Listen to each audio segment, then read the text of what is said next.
Hello बच्चों, अब जो टॉपिक हम पढ़ेंगे वो है यहाँ पर chemical properties of metal. Metal के बारे में हम पढ़ेंगे और इससे पहले फिजिकल प्रॉपर्टीज़ ऑलरेडी हम पढ़ चुके हैं। तो अब बारी आती है केमिकल प्रॉपर्टीज़ की। तो हमने उसको 4 मेन पॉइंट्स के अंदर डिवाइड है वो कर रखा है। सबसे पहली जो रिएक्शंस है वो है एयर के साथ में, उसके बाद में वाटर के साथ में, फिर डाइल्यूटेड एसिड के साथ में, और फिर है वो अदर सॉल्ट्स के साथ में किस तरीके से वो रिएक्ट है वो करते हैं। तो सबसे पहले अब हम लेंगे reaction of metals with air. तो एयर के साथ में किस तरीके से रिएक्शन करते हैं। तो जनरल अगर हम रिएक्शन यहाँ पर लिखे हैं तो मेटल अगर O2 के साथ में, क्योंकि जो बर्निंग में हेल्प करती है वो O2 ही है यहाँ पर, तो O2 के साथ में अगर रिएक्शन होगी, अगर जब भी एयर लिखा जाता है तो आप समझ जाओ कि एयर के अंदर जो O2 है वही वहाँ पर ज़्यादा रिएक्टिव है और वही उसके साथ में क्या करेगी, रिएक्शन है वो करेगी। तो मेटल के साथ में जब भी O2 कंबाइन होती है then there is a formation of metal oxide. Metal oxide है वो बनता है। तो ये जनरल एक्सप्रेशन है वो सबसे पहले आना चाहिए। एग्जाम के अंदर कहीं अटक जाओ तो कम से कम ये चीज़ पता होगी तो आप इक्वेशन है वो बना पाओगे। तो यहाँ पर हो गया मेटल के साथ में O2 क्या बना रहा है, मेटल ऑक्साइड से वो बना रहा है। अब अलग अलग टाइप के मेटल्स है तो रिएक्शन भी क्या होगी, अलग अलग टाइप की होगी।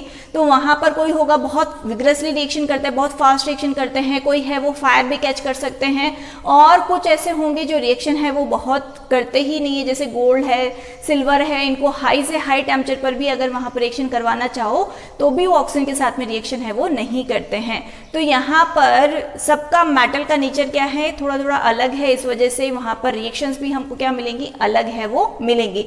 अब आपके दिमाग में आ रहा हो कि हम कैसे पता लगाएं, या हम अगर एक्सपेरिमेंट करना चाहें तो आप अगर घर में जो चीज़ अवेलेबल है उनसे आप थोड़ा बहुत आइडिया है वो लगा सकते हो। जैसे सोडियम क्लोराइड है तो सोडियम क्लोराइड में आपको सोडियम है वो हल्का फुल्का है, मतलब उससे आप थोड़ा आइडिया लगा सकते हो कि उसमें कुछ फ्लेम में कलर आता है या नहीं आता, वो किस तरीके से रिएक्शन करता है। तो सोडियम क्लोराइड को हल्का सा जो गैस के बर्नर है उसके अंदर आप किसी वायर के थ्रू अगर उसको वहाँ पर रखो और मतलब तो जो फ्लेम का जो कलर है फिर वो नोटिस करना, उसमें हल्का आपको येलोइश कलर है वो दिखाई देगा, क्योंकि जो सोडियम के मेटल्स हैं तो वो येलो कलर की फ्लेम है वो प्रोवाइड करते हैं। इसी तरीके से अगर जैसे चॉक है तो चॉक के अंदर जो कैल्शियम है वो प्रेजेंट होता है तो कैल्शियम का जो कलर है वो रेड कलर है वो आता है। तो इस तरीके से मेटल टू मेटल वहाँ पर डिपेंड करता है कि कौन कितना फास्ट रिएक्शन करता है, कौन फ्लेम में कलर देता है, कौन फ्लेम में कलर नहीं देता है। इसके अलावा जो मैग्नीशियम है वो डेजलिंग वाइट कलर की जो लाइट है वो देता है। तो यहाँ पर हम देख सकते हैं कि सबका मतलब मेटल टू मेटल वहाँ पर क्या करेगा, फ्लेम का कलर है वो भी वेरी करेगा, साथ ही साथ कुछ फ्लेम में कलर देंगे ही नहीं और कुछ रिएक्शन भी नहीं करेंगे। तो जो अब हमारे कोर्स में है वो हम यहाँ पर देख लेते हैं कि भी कौन किस तरीके से रिएक्शन है वो कर रहा है। तो एक तो जनरल इक्वेशन हो गई। इसके अलावा हम बाद में क्या लिख सकते हैं कि जैसे एल्यूमिनियम है तो एल्यूमिनियम के साथ में अगर ऑक्सीजन की रिएक्शन कराते हैं तो वहाँ पर एल्यूमिनियम ऑक्साइड है वो बनता है Al2O3। अब यहाँ पर इसको बैलेंस करने के लिए हमने लिख दिया 2Al2O3 और इस तरीके से यहाँ पर रिएक्शन है वो कंप्लीट हो गई, एल्यूमिनियम ऑक्साइड है वो फॉर्म हो गया। अब एल्यूमिनियम ऑक्साइड के अंदर भी क्या है कि ये भी एक पर्टिकुलर जैसे ऑक्साइड की जो लेयर है अगर एल्यूमिनियम के ऊपर अगर डिपॉजिट हो जाती है तो इसको फर्दर वहाँ पर कोरोजन से है वो रोकती है, आगे फर्दर ऑक्सीडाइज होने से क्या करेगी, ये इसको रोकेगी। तो एक बार अगर यहाँ पर ये लेयर है वो डिपॉजिट हो गई तो फिर ये फर्दर वहाँ पर इजीली है वो रिएक्शन ऑक्सीजन के साथ में नहीं है वो करेगा। तो एक रिएक्शन ये हो गई यहाँ पर। उसी तरीके से कॉपर के साथ में अगर हम यहाँ पर रिएक्शन कराएं तो बनेगा वहाँ पर ब्लैक कलर का कंपाउंड है वो बनेगा और ये इसका नाम होगा कॉपर ऑक्साइड और इसका जो कलर है वो होगा ब्लैक। ये क्वेश्चन मतलब एनसीईआरटी में भी दे रखा है और सीबीएसई बोर्ड में भी पूछा जा चुका है कि जो ब्लैक कलर का कंपाउंड है जो बनता है वो उसकी रिएक्शन है वो लिख के बताओ और साथ ही साथ जो उसका नाम है वो लिखो। तो ये कॉपर ऑक्साइड बनेगा, ब्लैक कलर होगा Cu के साथ में, जैसे यहाँ पर रिएक्शन हमने करवाई तो ब्लैक कलर का यहाँ पर बन गया कॉपर ऑक्साइड। अब इसके बाद में हम ले लेते हैं कि जो अदर मेटल्स हैं वो किस तरीके से रिएक्शन है वो करेंगे। तो सोडियम, यहाँ पर सोडियम और पोटेशियम बहुत हाईली रिएक्टिव है वो मेटल्स होते हैं। इतने रिएक्टिव मेटल्स होते हैं कि अगर वो नॉर्मल रूम टेम्परेचर पे भी उनको रखा जाए ओपन के अंदर तो वो फटाफट से ऑक्सीजन के साथ में रिएक्शन कर लेते हैं और फायर भी कैच है वो कर लेते हैं, इतने हाईली रिएक्टिव होते हैं। तो इस वजह से उनको हमेशा केरोसिन में डिप करके रखा जाता है। क्वेश्चन बहुत बार है वो पूछा जा चुका है कि why sodium and potassium immersed in kerosene. तो आपको जवाब इतना ही लिखना है, उसमें आंसर इतना ही लिखना है, because they are highly reactive, they vigorously react with air and catch fire, मतलब वो फायर भी कैच कर लेते, इतना फटाफट रिएक्शन कर लेते हैं। इस वजह से उनको हमेशा केरोसिन में है वो डिप करके रखा जाता है ताकि उनका एयर से कोई कांटेक्ट है वो नहीं हो पाए। अब रिएक्शन क्या होगी सोडियम के साथ में, यहाँ पर मैंने रूम टेम्परेचर लिखा है, एरो के ऊपर जो मैंने लिखा हुआ है उसको बहुत ध्यान से आपको देखना है, तो आप कंपेयर करके इजीली है वो लर्न कर सकते हो। तो सोडियम के साथ में ऑक्सीजन की रिएक्शन, तो यहाँ पर बना सोडियम ऑक्साइड, सोडियम ऑक्साइड बन गया। अब यहाँ पर इसके ऊपर मैंने लिखा हुआ है रूम टेम्परेचर पे, मतलब हमने कोई टेम्परेचर उसको नहीं दिया, कुछ उसको गर्म नहीं किया, जैसे ही वो एयर के कांटेक्ट में आई और फटाफट से वहाँ पर रिएक्शन हो गई, ऑक्साइड है वो बन गया। अब उसके बाद में मैग्नीशियम, एल्यूमिनियम, जिंक, लेड, ये कुछ ऐसे मेटल्स हैं वो बहुत स्लोली रिएक्शन है वो करते हैं एयर के साथ में, और इनको हीट करेंगे तभी जाकर ये एयर के साथ में रिएक्शन करेंगे, अदरवाइज रिएक्शन है वो नहीं करेंगे। तो यहाँ पर मैग्नीशियम के साथ में जो मैंने रिएक्शन लिखी हुई है उसके ऊपर एरो के ऊपर हीटिंग का सिंबल बना रखा है, तो जब इसको हीट किया जाएगा तब जाकर ये वहां पर उसके साथ में रिएक्शन करेगा, और जब रिएक्शन करेगा तो वहां पर डेजलिंग व्हाइट लाइट है वो आपको देखने को मिलेगी।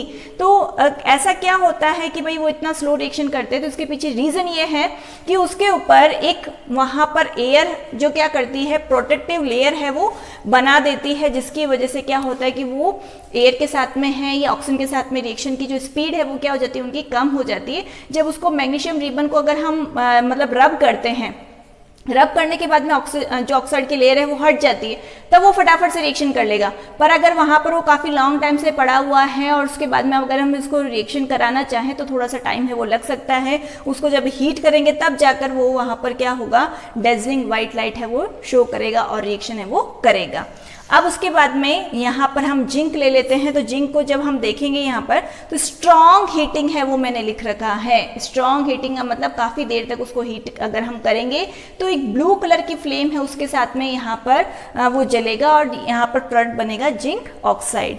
अब उसके बाद में अगर जैसे आयरन है तो यहाँ पर मैंने स्ट्रॉन्ग हीटिंग लिखा, तो यहाँ पर प्रोलॉन्ग्ड मतलब काफ़ी लॉन्ग टाइम तक अगर हम उसको हीट करते रहेंगे तब जाकर वहाँ पर वो रिएक्शन करेगा और बनाएगा यहाँ पर आयरन ऑक्साइड।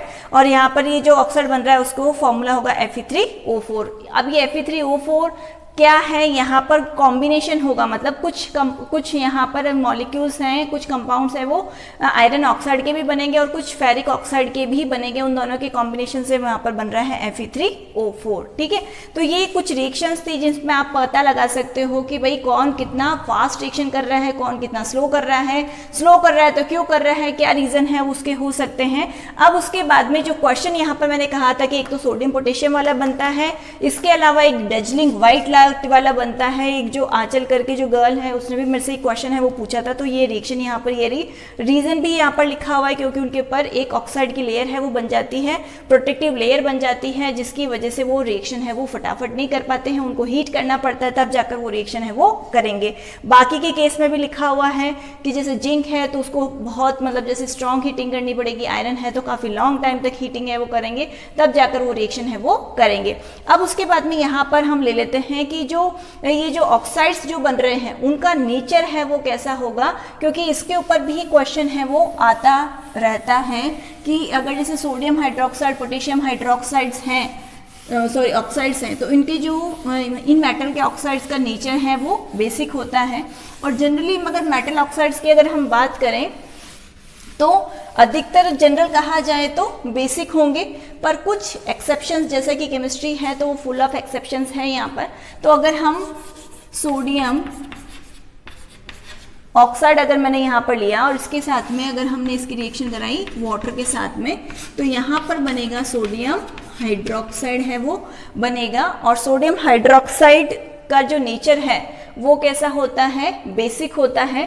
तो हम कह सकते हैं कि भाई जो सोडियम ऑक्साइड है उसका नेचर क्या हुआ, इसका नेचर बेसिक हुआ।